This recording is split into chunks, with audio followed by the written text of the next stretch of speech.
žinot ar ne, bet yra tokia pramogų rūšis, kai žmonės stebi kitus žmonės, kurie žaidžia kompiuterinius žaidimus. Žaidžia tai žaidžia.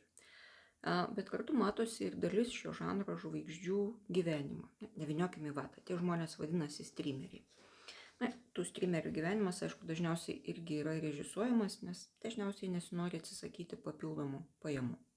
O iš to gyvenimo dažniausiai matosi maistas. Va čia jau darosi įdomiau.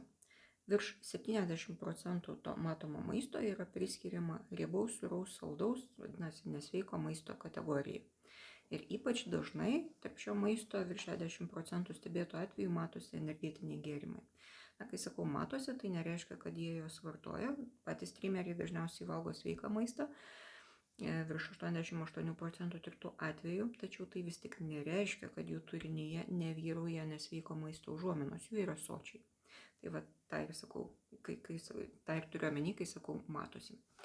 O užuominos kaip tik yra labai svarbus elgesio katalizatorius, nes veikia arba įsisąmonintų sprendimų pakraščiuose, arba visai iš šešėlių. Tai šiandien neužmirškit pastebėti, kiek daug užuominų jūs stumia valgyti saldainius, nes juk Valentinas. Galvokit, ką valgot, stebėkit, ką valgot.